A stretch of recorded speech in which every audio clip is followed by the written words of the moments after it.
The rain fell in silver sheets against the glass walls of the Grand Eden Hotel, where every light sparkled like diamonds, but inside, the air was thick with tension. The city's most powerful elite had gathered to celebrate the 10th anniversary of Raven Group, the empire built by Adrian Hale, the youngest self-made CEO in the country. Cameras flashed, champagne flowed, and a polished smile masked every ambition in the room. Adrian stood on stage, tall, commanding, his voice steady as he gave what was supposed to be a triumphant speech. Yet, beneath his flawless suit and razor-edged confidence, something trembled. He had been dizzy all day. His heart was skipping beats. But Adrian Hale wasn't the kind of man who stopped, not even when his body begged him to. "Success," he said into the mic, his baritone steady despite the tremor in his hand, "isn't about luck. It's about endurance." A round of applause followed. Cameras clicked. He smiled, just for a second, before his vision blurred. Then, suddenly, the microphone fell. "Mr. Hale," someone gasped. Adrian staggered forward, eyes glassy, and collapsed in front of hundreds. Screams erupted. Glass shattered. Someone shouted for a doctor, but no one moved fast enough. On stage, the city's most powerful man, the billionaire CEO who ruled empires, lay motionless. Across the street, under the shelter of a rusted bus stop, Mira clutched her thin blanket tighter around her shoulders. Her stomach ached from hunger. Her hands trembled from cold. She had been there since morning, watching the glamorous crowd pour in and out of the hotel. She didn't belong to their world. She hadn't for years. Not since the fire that took her family, her home, and her name. But when she heard the screams echo from inside the hall, something primal in her stirred. People began rushing out, shouting, "The CO's down. Someone call an ambulance." Mira hesitated only a moment before running toward the chaos barefoot, her wet hair plastered to her face. Inside, panic reigned. The paramedics had arrived, but Adrian's pulse was fading. "Cardiac arrest," one of them barked. "We're losing him." No response to adrenaline, another shouted. "We're out of time, he's not stabilizing." Through the crowd, Mira pushed her way forward. "Let me through," she cried. A guard grabbed her arm. "You can't be here. I can help him. Get her out." But before they could drag her away, Adrian's doctor shouted in despair, "He's gone. He's—" "No." Myra's voice cut through the noise like lightning. "He's not." Her eyes fell on the monitor, flatline. The smell of disinfectant and panic filled the air. Something about his blood work on the screen, something she had seen before during her nights volunteering at a free clinic, triggered a desperate idea. "What are you doing?" the medic shouted as Mira ripped off her own sleeve and grabbed a syringe. "His blood's rejecting the transfusion. He needs O negative," she shouted back. "I'm universal donor. You don't even have clearance." "I don't need it." Before anyone could stop her, she plunged the needle into her own arm. Her blood flowed crimson into the tube, into him, reckless, unapproved, forbidden. Time froze. The crowd stared. 1 second, 2, 3. The monitor flickered. Beep. A single sound, faint but real. Then another. And another. Everyone froze. "He's responding," whispered the medic, wide-eyed. His heart's restarting. Minutes later, as the ambulance rushed them to Hale Private Hospital, Mira sat in stunned silence beside the stretcher. Adrian's pale face was inches from hers, oxygen mask misting with each fragile breath. She didn't understand why she'd done it. Maybe because he looked so helpless, the man who had everything. Maybe because she'd seen too many people die when no one tried. She brushed a strand of hair from her face, unaware that his pulse, once dead, was syncing with the rhythm of her heart. When Adrian woke hours later, the first thing he heard was the slow beeping of machines and the soft rain outside. His throat burned. His chest ached. "Where am I?" "In your hospital," came a voice, soft, uncertain. His gaze shifted. A girl, barefoot, wrapped in a threadbare blanket, eyes like storm clouds, sat quietly beside his bed. He frowned. "Who are you?" She hesitated. "No one important. I don't remember you at the event." "You wouldn't." Her voice was calm, but her hands shook. She rose, ready to leave, when the doctor burst in, shocked. "Mr. Hale, you're awake. Thank God." He turned to Mira. "You can't leave yet. Your vitals are unstable after the transfusion." Transfusion?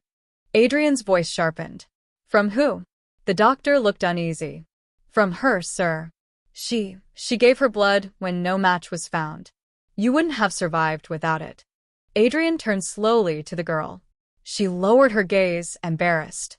"I just didn't want to see someone die." For a moment, silence filled the room. Heavy, electric. Then Adrian said, his voice quiet but commanding, "Find out who she is. And make sure she doesn't disappear." Mira froze. "What?" He looked at her, really looked, as though trying to remember something long forgotten. "You saved me. I don't let debts go unpaid." "I don't want your money," she said firmly. He smirked faintly. "Then what do you want?" Her answer was simple. "To leave."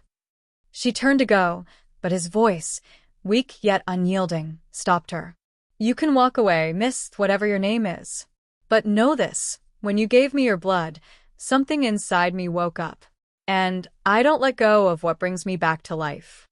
Outside the hospital, the storm had calmed, but inside Adrian Hale's heart, a new one had begun.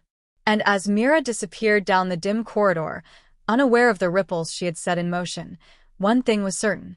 The girl who had nothing just became the heartbeat of the man who had everything. The sound of rain had faded, but the chaos it left behind still lingered.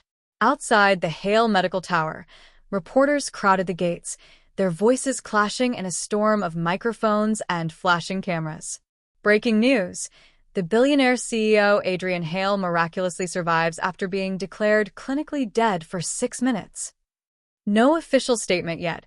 Sources claim a mysterious girl was involved in the life-saving procedure. Inside the hospital, Mira sat on the edge of her narrow bed in the patient recovery wing, staring at the 4-needle taped to her arm. She was restless, trapped between worlds, the sterile brightness of the hospital and the dark corners of the streets she called home. Her reflection in the mirror startled her.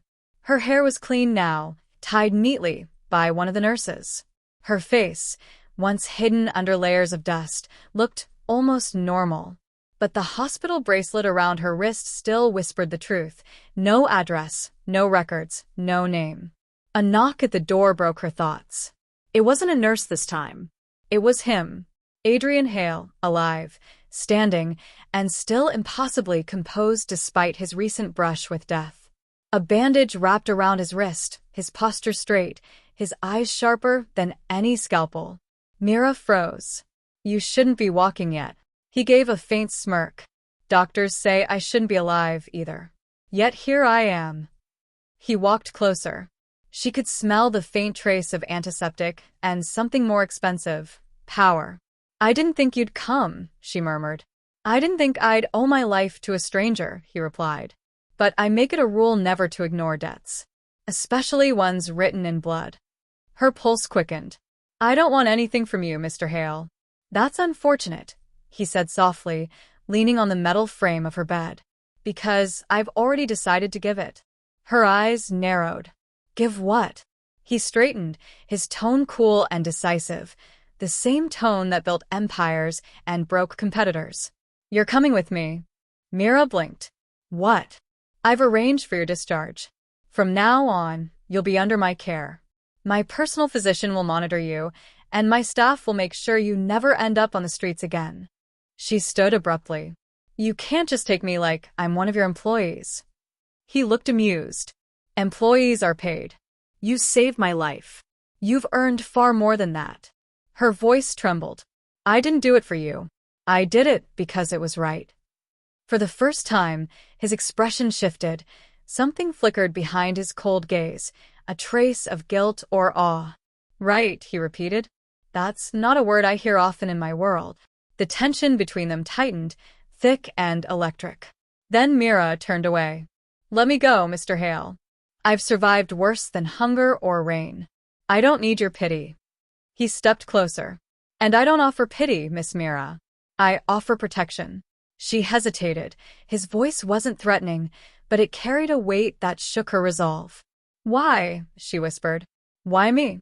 He paused, searching her face. "Because when I was dying, the last thing I heard wasn't the doctors or the sirens. It was your voice." Her breath caught. "You said he's not gone."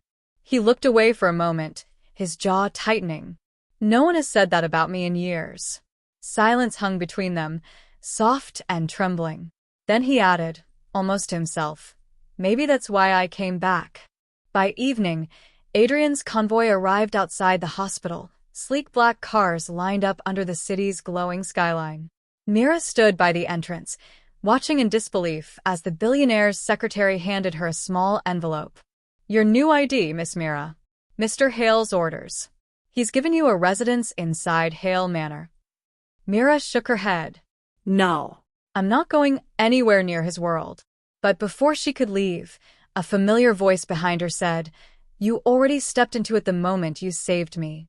Adrian was there, tall, immaculate, the night air curling through his dark hair. He extended his hand, not in command this time, but in quiet invitation. "You've lived your life running from storms," he said. "Let me give you a roof, just until you can stand again." Mira stared at his hand, the same one that had once been lifeless. Something inside her whispered no, but something deeper whispered maybe. She took his hand. The flash of a camera exploded in the distance, unseen but deadly.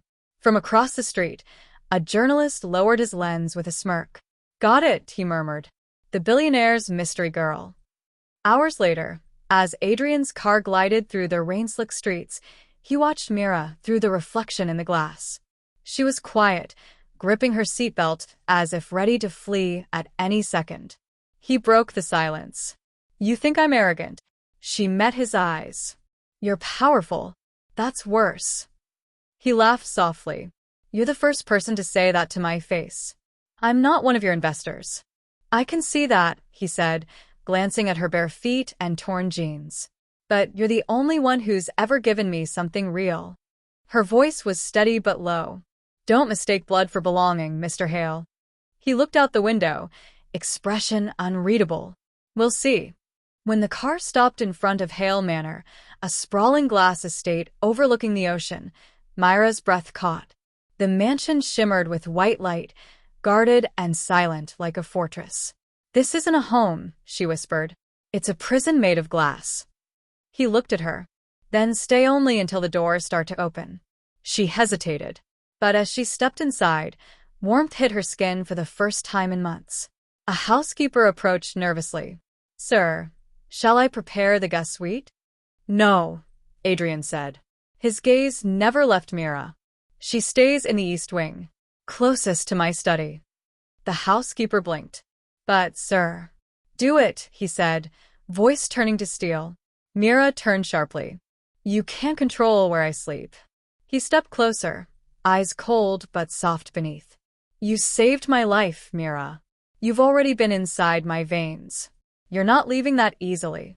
Her heart pounded. Anger, confusion, something else she couldn't name. She whispered, "You're crazy." He smiled faintly. "Maybe, but I'm alive." As she walked down the long marble hallway, the reflection of her barefoot steps followed her in the glass. Somewhere deep in her chest, fear tangled with something dangerous, the feeling of being seen. And in the shadows behind her, Adrian watched her go, his hand pressed against the faint ache in his chest, the same place her blood now flowed. "Whatever you are, Mira," he thought, "you're the reason I came back. And I'll find out why." Outside, thunder cracked again. Some debts can't be repaid with money. Some are written in the heart. The room was quiet, too quiet for a place that had been chaos just hours ago.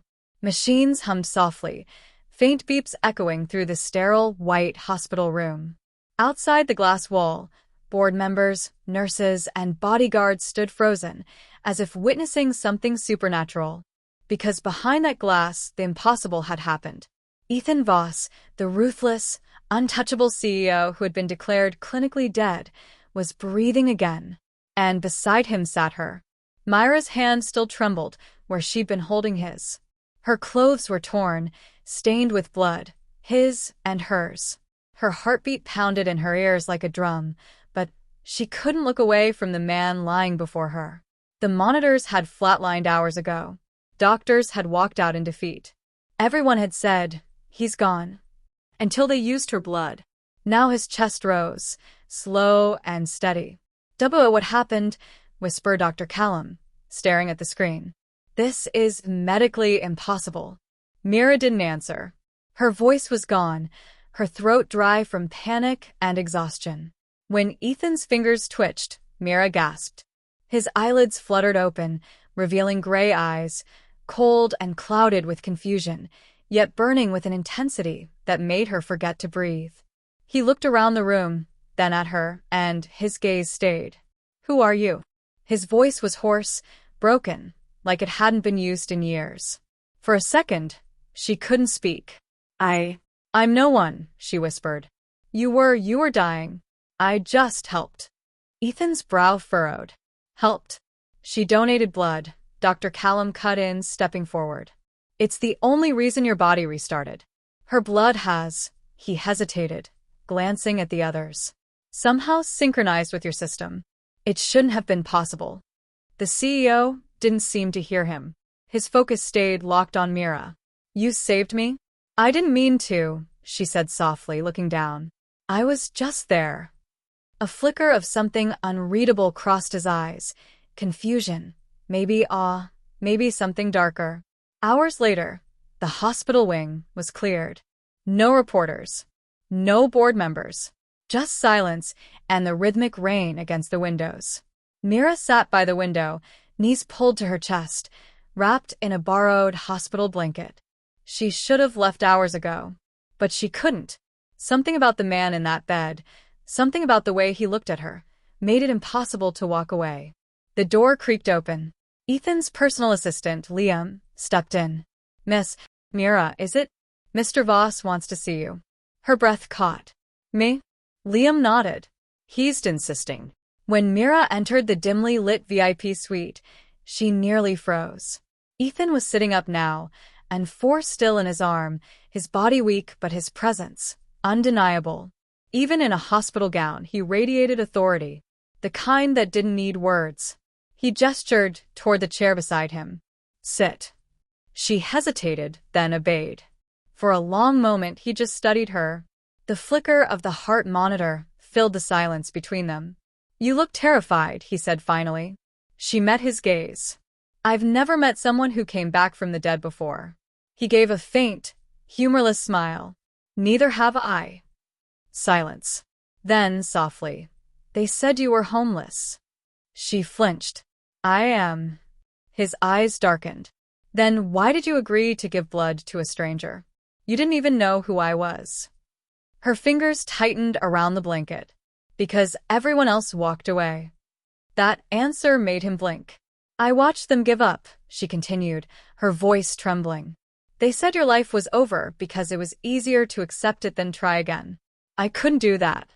Not when I saw your hand still warm." Something in Ethan's expression shifted, like the steel in him cracked for a moment, revealing something painfully human beneath. "People don't usually do things for me," he murmured. "I didn't do it for you," she replied. "I did it because no one else would." Her honesty hit him harder than he expected. For years, people had surrounded him, board members, investors, women in glittering gowns, but no one had seen him. Not like this girl. Not when he was broken, vulnerable, dying. "Your name," he said quietly. "Mira." He nodded once. "Mira." The way he said it felt deliberate, like he was memorizing it. "You'll stay." Her eyes widened. "Stay? Why?" "Because I don't trust anyone else right now." His voice deepened, the CEO tone slipping back into place despite his condition. "Someone tried to kill me. My car didn't crash by accident. You're the only person who didn't have a reason to see me dead." The words hit her like ice. "Kill you?" He nodded. "And I'm going to find out who. But until then," his gaze pinned her in place, unwavering. "You're under my protection." "I don't need protection," she whispered. "No," he said softly, almost to himself. "But I do." Their eyes locked. Two strangers bound by blood, fate, and danger neither of them yet understood. Outside, thunder rolled. Inside, the storm had only just begun.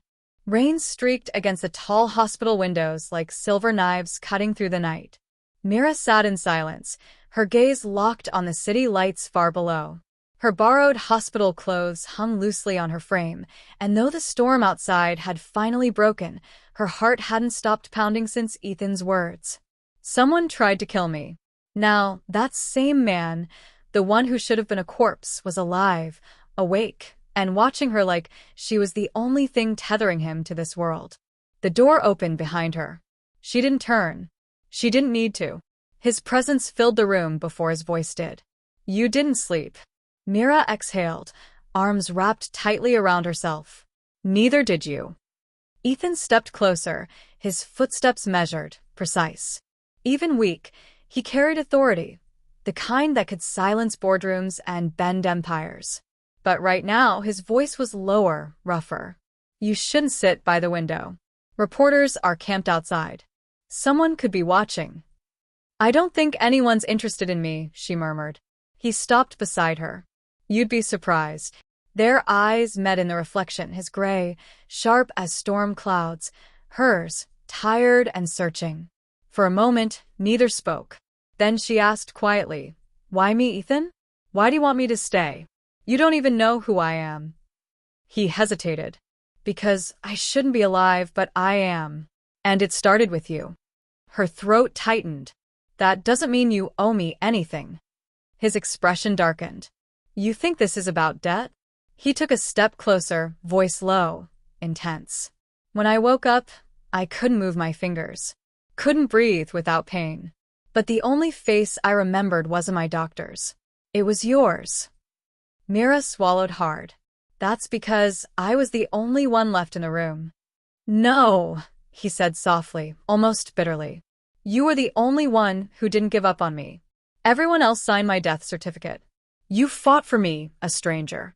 That matters more than you realize. Silence pressed between them, thick, fragile. Then he added, You said something before I blacked out. I heard it, faintly. Myra's eyes widened. What did I say? He looked at her, gaze unreadable. Don't die yet. The world still needs you. Her breath caught. She had said that, but she hadn't realized he'd heard it. His next words were almost a whisper. No one's ever said the world needed me before. That broke something inside her. For a man who ruled an empire, he sounded lonely. Before she could reply, the door burst open. Liam, Ethan's assistant, stormed in with a tablet in hand and panic written all over his face. Sir, you need to see this. Ethan straightened, the commanding CEO returning instantly. What is it? Liam handed him the tablet. On the screen played a news clip, grainy security footage from the night of the crash. The black luxury car, swerving. A flash of light. Then an explosion.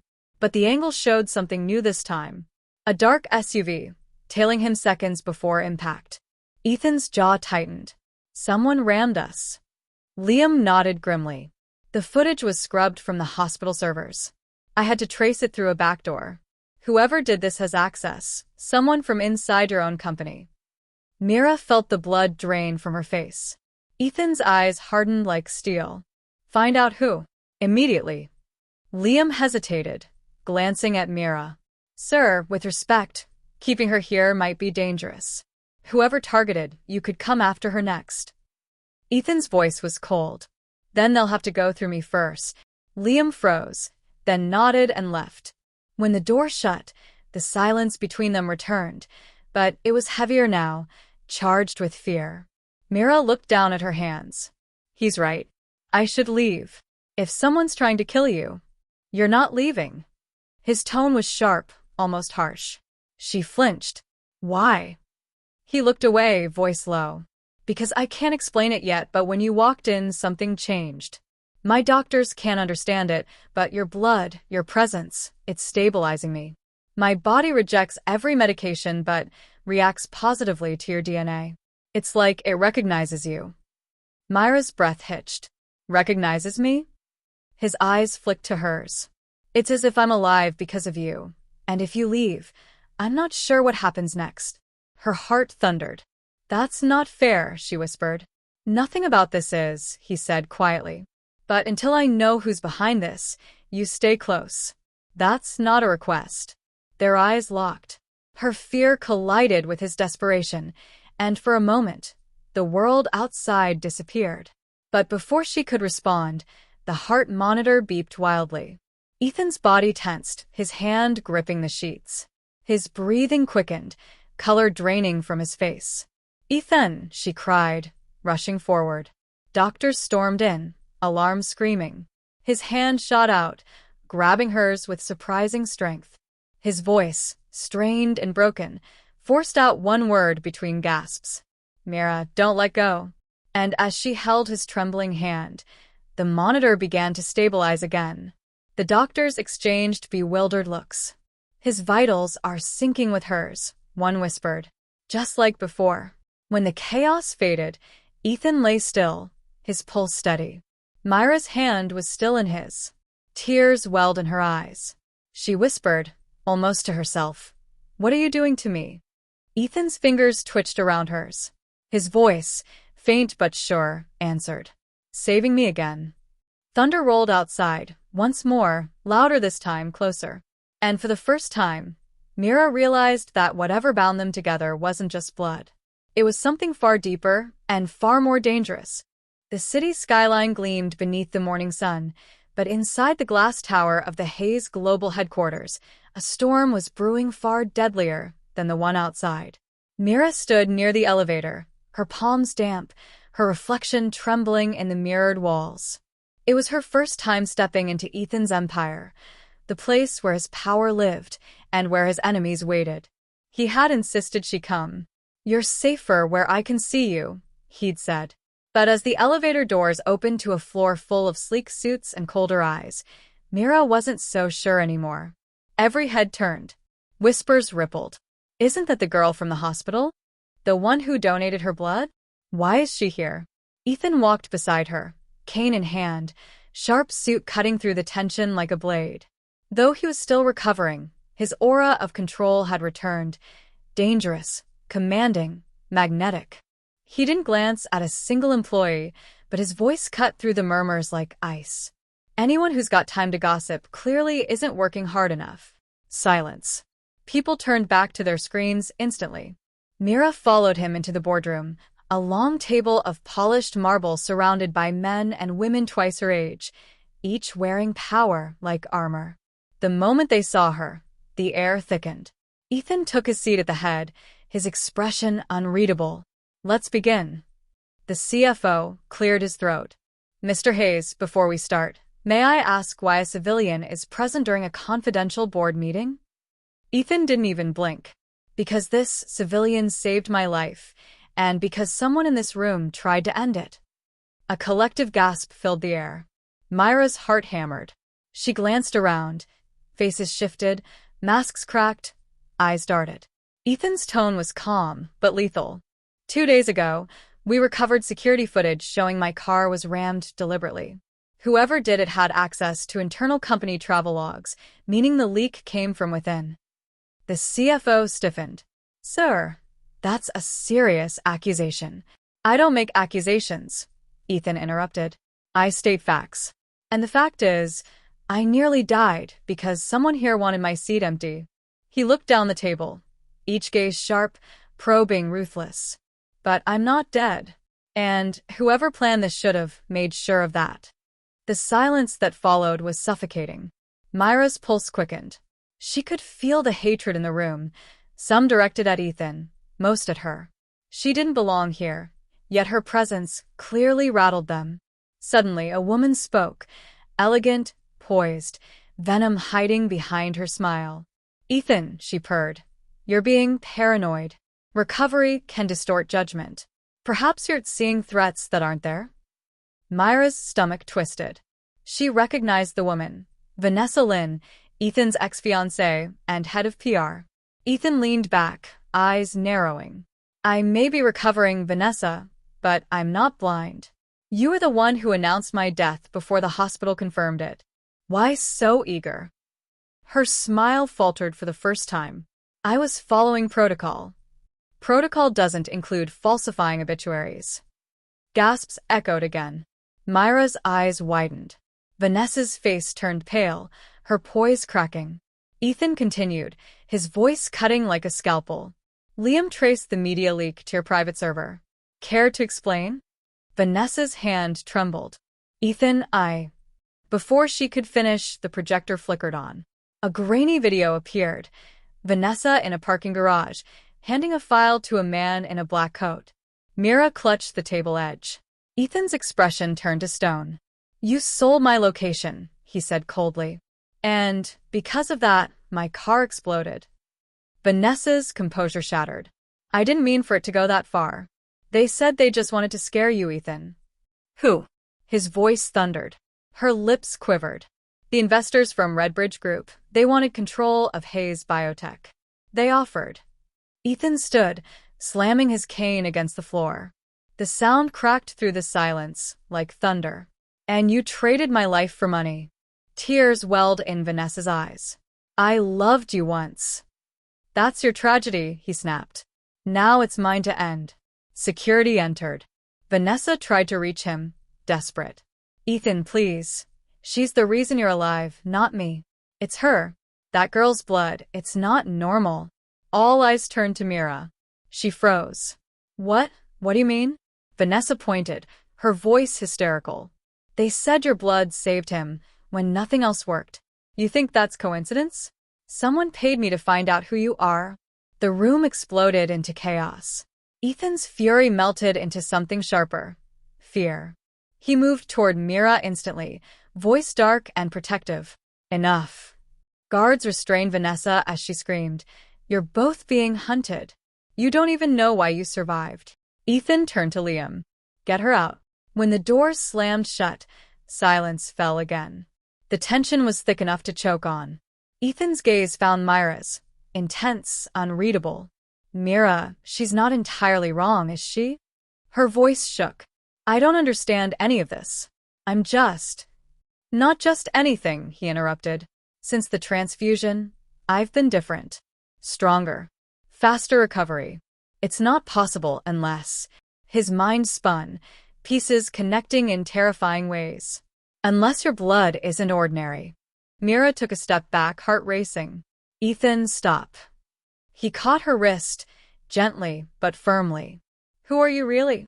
Her eyes filled with tears. I don't know. He searched her face, then whispered. Then we'll find out. Together. Outside, flashes went off, paparazzi. News vans. The world had caught scent of the chaos. And as the boardroom descended into whispers again, Ethan realized the truth. His battle wasn't just for power anymore. It was for her. But before he could speak again, Liam rushed back in, breathless. Sir, the hospital called. The blood samples you sent for testing. Ethan turned sharply. What about them? Liam hesitated, voice trembling. They're missing. The air went still. Ethan's face darkened with fury. And for the first time, Mira understood the full weight of the danger. Her blood had saved a billionaire. And now, the world would kill to claim it. Rain returned that night, heavy, relentless, like the city itself was mourning. Inside the penthouse overlooking the skyline, lightning flashed across the glass walls, illuminating Ethan's clenched jaw and Myra's pale face.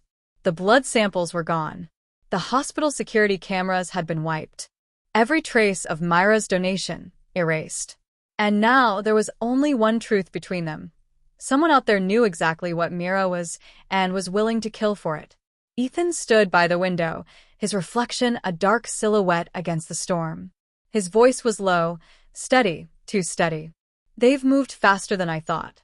Whoever took those samples isn't just after profit. They're experimenting. Myra's hands trembled. Experimenting on me? He turned, eyes shadowed. On what makes you different? Your blood healed me when every other donor failed. That's not luck, Mira. That's something no science can explain. She swallowed hard, shaking her head. You think I wanted this? I didn't even know it was special. I was just trying to help. He softened, stepping closer. I know. His voice broke the distance between them, quiet but fierce. You didn't just save my life, Mira. You changed it. And now, I won't let them touch you. Lightning struck again, white light slicing through his words. Myra's chest tightened. Ethan, you can't protect me from everyone. You're already a target because of me. He moved closer still. Then we faced them together. The words hung in the air, a promise, a challenge, a confession. But before she could reply, his phone buzzed violently on the table. Ethan glanced at the screen. Liam. He answered sharply, talk. Sir, bad news, Liam's voice came, ragged with panic. Vanessa escaped police custody. And she's not alone. Ethan's muscles tensed. What do you mean, not alone? She's working with someone from Redbridge. They've broken into the biotech lab. They're after her medical records after Mira. Ethan's eyes darkened. Lock the building down. He hung up and grabbed his jacket. Mira stepped forward. Ethan. He turned to her, voice like steel.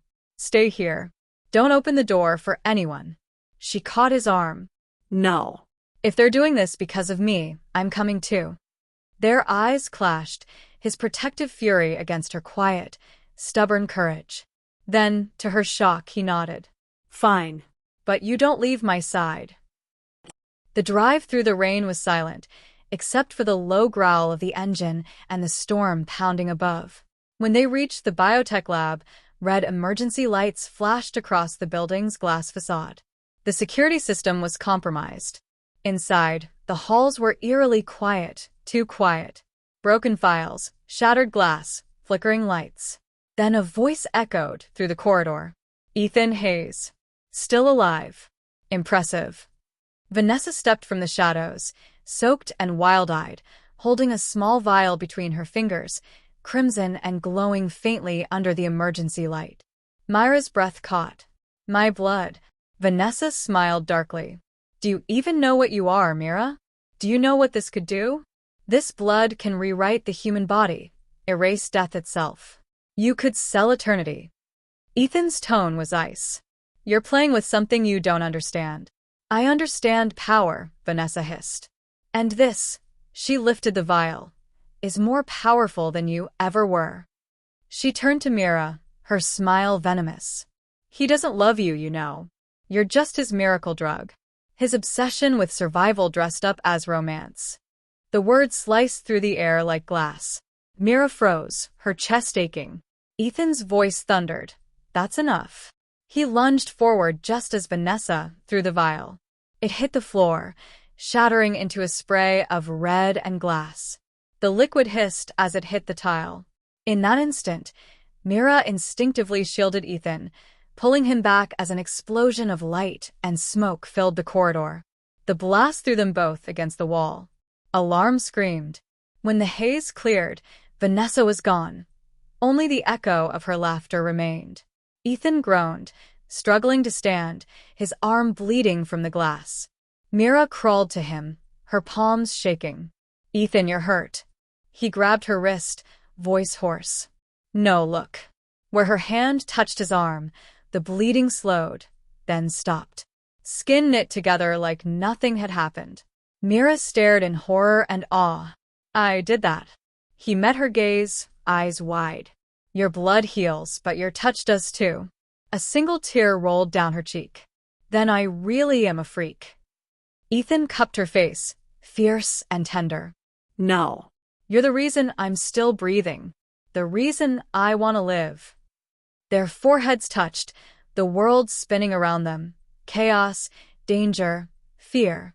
But in that single heartbeat, there was only them.